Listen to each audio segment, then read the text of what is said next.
that TF2 scene, known for many things, making the same kinds of videos over and over again, and debating on Twitter over things that really do not matter. But what if, let's say, these YouTubers wanted to hash out this beef in real life? Let's say that Gabe Newell lost his mind after watching a certain movie series and decided, you know what? I have $5 million burning in my account. I got nothing better to do. That's right, ladies and gentlemen. Today we are discussing which TF2bers would survive a hypothetical Hunger Games scenario. And now, before we begin this epic debate, we must first set a couple of ground rules, I guess. I don't know what to call them.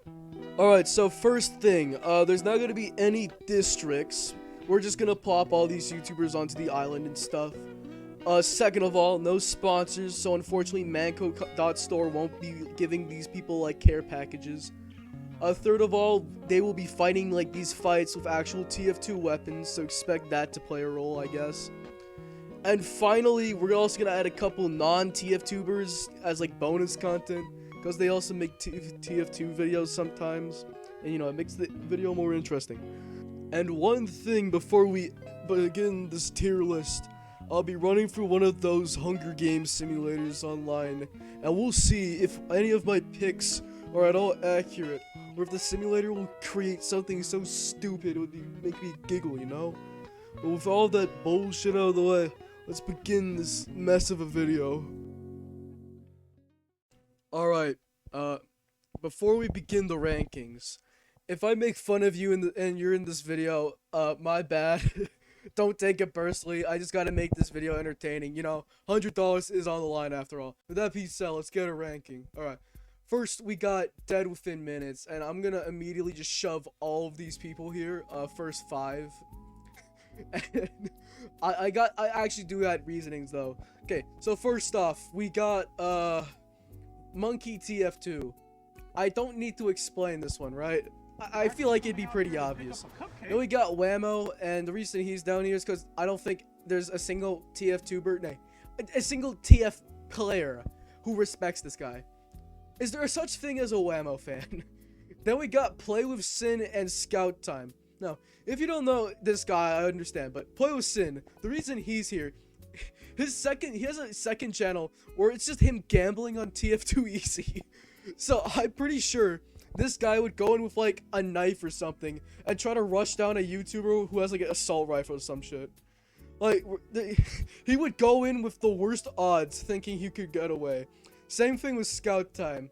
I could see someone with, like, a scatter gun, I could see him, like, rushing someone with, like, a scatter gun with, like, a cleaver or something, expecting to win. And finally, we got Wheezy. Now, Wheezy's probably competent at the game, but there's 2 reasons I'm putting him here. Number 1, he is an Adderall junkie. Like, I'm zooted out of my mind on Adderall right now. So, You and me, daddy. And I'm assuming that there's no Adderall in the field. So he's immediately gonna be suffering from withdrawals. And my second reasoning is that he's stupid. Like, no offense to the guy, but I've seen some VODs. I've seen him on, like, a couple things. And my god, does he seem like the most airheaded Canadian of all time. For one, he doesn't like poutine, and as a fellow Canadian, I consider that, like, dishonorable. Then there's the fact that, he doesn't buy utensils. He just buys, plastic ones and throws them out. He doesn't know how to clean utensils. He microwaves rice. He has a very questionable diet, as seen on the Chuckle Nuts podcast. So yeah, I just don't think he has the chops to survive this. Alright, now let's get into the actual non-Dead Within Minute tier. So, now we got C Ravioli. I think he gets pretty close. Because if we watch his TF2 gameplay, he's, like, pretty good at the game. But more importantly, he's a Chuckle Nut. And now, there's 2 things about the Chuckle Nuts you need to know. 1, they're very influential, right? So, obviously, he's gonna have more influence than, let's say, like, Indie TF2. But second of all, since he has the Chuckle Nuts, that means he already has, like, allies to fall back on. So, yeah. I feel like he has a pretty good chance. Now, I feel like he would obviously get betrayed later on, but he survives more than these guys. Alright. Actually, just gonna rename this tier really quick. Alright. Next person, Azel. They're going here because, all of Swishcast actually is going into this tier. Now, my reasoning being is, yeah, they are a clink, but they are nowhere near as influential as the Chuckle Nuts. And also, judging by their content, they may make some brash decisions that may lead to their downfall. Alright, then we also got Fish Stick. It's kind of the same thing as Sea Ravioli, but he goes above because he has more subs. Alright, Squim Jim. I think survives a bit. The problem is the Chuckle Nuts might put a target on him. Same thing with Lonkador, but I think he's higher than these two because, yeah, they're in a clink, but these two might be targeted more because, again, they've made some brash videos. So, yeah, he goes above them because he's makes less controversial content. Big Joey, he goes here because 2 reasons. He's jacked and he's a good heavy player. That's it. I feel like he could probably have a high chance of winning. Chuckle Nuts might try to take him out, but again, he seems like a survivalist. He could probably take on a few in a fight. Richter Overtime. This is one of the people I feel like would try to beef with, like, these two, because, Azel made okay, maybe not these two specifically, like, all of, like, Swishcast. Because Azel made that hit piece on TF2 Gold Rush, which did kind of help kill it. So he might have beef, but I think he can get protection from the Chuckle Nuts. He seems mostly friendly with them, except for, Fish. Then there's Lazy Purple. I think he goes up here. Because, my reasoning being, why would you want to kill Lazy Purple? Like, killing Lazy Purple is like killing Jesus Christ. Like, I wouldn't do it. Personally, if I was in the TF2 Hunger Games, I wouldn't want to go out being known as the guy who killed Lazy Purple, you know? Then there's Blue Panda. I think he's slimed out on day 1, alright? Now, he does have connections with UFR, and specifically with Lucid and this guy, but I don't know. Does he bring benefits to them? Is he a good TF2 player? I have no idea. But yeah, I'm just gonna put him there for now. The What Show. I think... Where does he go? I think he goes above Richter, but... Okay, like right there, because he may have more subs, but he's worse at TF2. Zell is not surviving long. He's definitely in a better standings than Whammo, but not by much. El Max Shaw, I think, goes up there, and because he's good at TF2, right? Lots of influence. But then again, he may not be the brightest bulb considering he became a bread tuber and that didn't go so well for him. Then there's Great Blue. I think he's up here. Because there's 2 reasons. First, he's kind of like the de facto Chuckle Nuts leader on the podcast. So he's probably going to be the one calling the shots for the Chuckle Nuts. But also 2, judging by how he acts in some of the trolling videos he pulls off, I'm pretty sure this guy's a master manipulator. He could probably win just from getting the Chuckle Nuts to fight each other. Uncle Dane, I mean, I think he goes here. I feel like he has a high chance of winning. The problem is that Great Blue could just send the Chuckle Nuts to kill him. That's the thing. The Chuckle Nuts could just team up on him. So that's the thing that makes that worse. Soundsmith gets pretty close. Same thing with this guy, Solar Light. There's only 2 real problems with these two, and I'll address that when I get to him later. Shaunik gets pretty close. He's smart, but there's 2 problems with him. For one, I've seen I don't think he's that good at TF2, to be honest, compared to these guys at least. And 2, if there's any people who are racist towards like Chinese people in this audience somehow, in this like area, I'm pretty sure he might get targeted. With that being said, I think he has a high intellect, which will help him get far. And also Great Blue might spare him for a while, because they seem like buddies. Until Great Blue has to betray him later. Then there's Zesty Jesus. I think he's low on a high chance of winning. Now, the only reason I'm putting him this high is because he's just like Big Joey. He's strong, right? He's also Texan, which means he probably knows how to use a gun. What else? Right, he's smart because he's like a geologist or something like that. And finally, he's been doxxed before and harassed and stuff. So he probably has enough mental fortitude to survive like people like trying to get in his head. With that being said, he doesn't get higher though because there was a bunch of people here who would want him dead. I'm specifically talking about like these four. I feel like they would try to kill him off. Maybe the Chuckle Nuts would see him as a threat. But he also gets up here because, again, he has allies still. He has obviously Richter, he has Lucid. I think, who knows, maybe he'll kill off Blue Panda. Alright, then there's Solemn Vow. This is a TF2 rage baiter, so he's not surviving long. He is good at fighting, I guess, so he might take a bunch of people out. You know what? Top of here. But again, he's a TF2 rage baiter, so that won't be very great for his survival. Unless he gets shut up for a bit. Then we got a Spiky Mikey. Where do I put Spiky Mikey? Okay, to be fair, he did get 1,000 kills with the shortstop, so I think he goes bottom of here. Zenith. He's good at sniper, but I think he actually goes to survive a bit. Because I feel like the Chuckle Nuts might kill him off because, first of all, since he's better at the game, they'll see him more as a threat. And also, he's a bit brash and has the worst humor out of the Chuckle Nuts. Lucid, I think he gets pretty close. Again, he has alliances with a lot of people because of UFR. Honestly, I don't think Shork survives long. Yeah, he might be good associates of the Chuckle Nuts, but the problem is that what does he bring to the table in terms of combat, you know?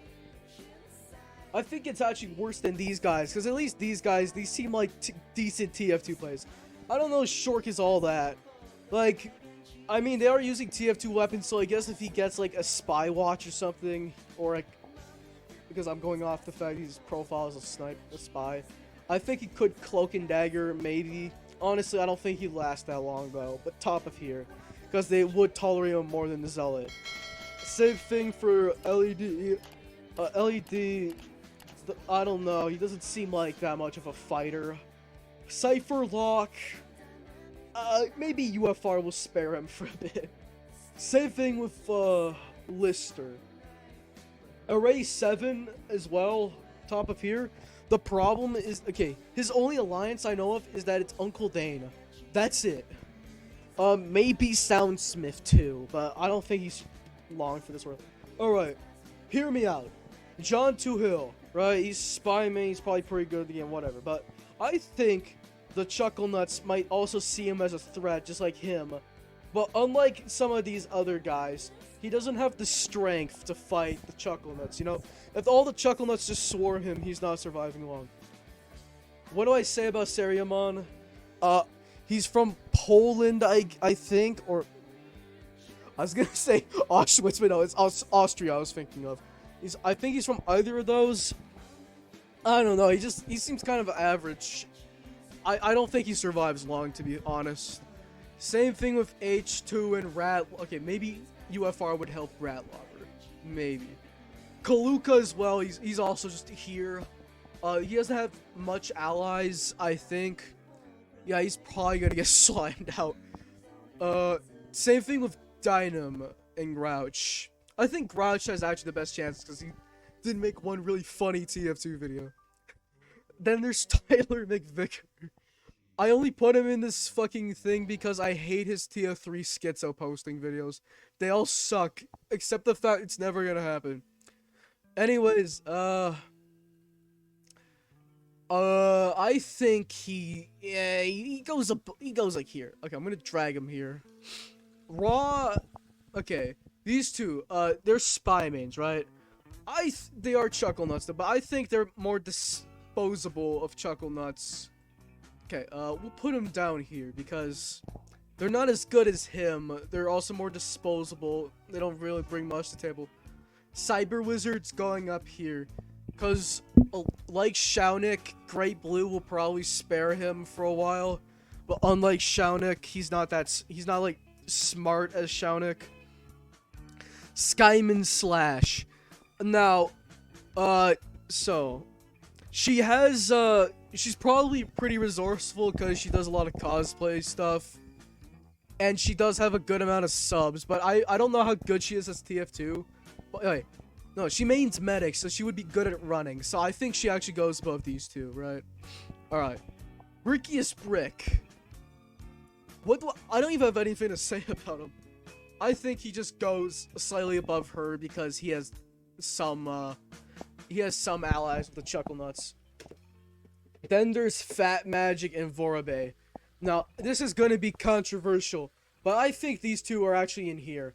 Now, you may be thinking, well, these guys are good at TF2 and are pretty, they're also pretty chill, so, like, they would get allies real fast. But the thing is, I think the Chuckle Nuts would actually see these two as real threats, you know? Great Blue would be looking at, like, Fat Magic and especially Vorabe and thinking, like, oh shit, if I don't kill these people right now, I'm dead. I'm dead. Now, you may be thinking, oh, Zesty should also go in this tier too, but at least Zesty has allies, right? He can fall back on Richter and Lucid may be able to convince the Chuckle Nuts to keep him alive for longer, but who is ally? Like, maybe they'll ally with Fat Magic, but who's gonna want to be allies with Vorabe? I'm actually gonna put him there then. Then there's Elfie. I mean, I don't think he's long for this world either. He goes above Tyler McVicker, but unless he can find some exploits that Game Newell left in, like, whatever the hell they're fighting at, I don't think he's long for this one. And Casper, yeah, he may seem like he goes into survives a bit, but I remember there was, like, a deleted video on his channel where he explained he had, like, a really bad back problem or something. I can't remember if it was a back problem or a heart problem, but that would definitely hamper his survival stuff. Alright, so now we have the finalized tier list, right? Probably not accurate whatsoever, but don't worry, we have a simulator to go through, and we'll find out who actually survives the TF2 Hunger Games. So, let's just go in and see what amazing things. Alright, I've just gone back from the simulator, and these are the results. So Zesty is the winner. Hooray, congrats to him. He did pretty well, honestly. He was a serial killer. He has who double bragged the amount about of kills in killing second people. place. Yeah, Zesty over here like King Von, just killing everyone. This is how Twitter actually describes Zesty. Let's look at the other stats though. So let's go look what happened on Bloodbath. Alright. So, let's see. Nothing really crazy. Wait, hold up. Lost to Soundsmith in Rock, Paper, Scissors, but Soundsmith dies. Well, I guess Cypherlock just killed them while they were doing that. Alright, you got Huntsman, what these two have an alliance? Really? Not any of the Chuckle Nuts. Okay, so yeah, Fishstick kills a spy main, as he's always dreamed of. Yeah. Rest in peace, all of these people, I guess. Where's Soundsmith, actually? Oh, yeah, right. Okay. Night 2. That seems pretty accurate. Alright. Yeah, kills him. Yeah, Cypherlock kills all these people. Smothers Solar Light. Falls off a cliff. You know, that's pretty accurate for Weezy, actually. Okay, gets a Huntsman. That's actually some King Von shit. What the hell is that? So yeah, he gets outplayed. He just he hits him with the cow mangler shot. Who else does? Fat Magic shoves Azal into the fire. Big Joey gets a double kill as expected. What? He just digs a hole? No! Indy used like the Demo Knight charge on Blue Pander. Right, day 3, they just have this act. Nah, that's crazy. Alright. So, alright, so Array 7 gets a front stab. You know, Scout Time's actually doing better than I thought. He gets a double kill. Fat Magic dies from infection. I'm just imagining that one picture of like that one Andrew Dobson comic edit. I'm just imagining these two. Alright, we got front stab, whatever. Throws a javelin. Oh, another sewer slide pact or whatever. Okay. The feast. Okay, whatever. Really? I thought Zesty would loot. Surely this would be different in real life. Oh no, shortcut. Slimes out Ray Blue. Oh no. Yeah. How did Uncle Dane die? I'm kind of curious. I forgot I put that one. Oh my god, Indy got this quick scope. And then he hits him with the Huntsman. How did this end? Sounds about right. Alright, so yeah, in conclusion, Zesty kills everyone. Got like a 6 kill streak, and Indy somehow survived this long. I'm disappointed Big Joey's kill streak. Alright, thanks for watching this video, I guess. Pick me for $100 pretty please. And like and subscribe. Maybe next week or next 2 weeks from now, I'll be posting a Garden Warfare 2 video about how much I hate Rose. So if you're interested in that, just be on the lookout for that. Alright, bye bye chuddies.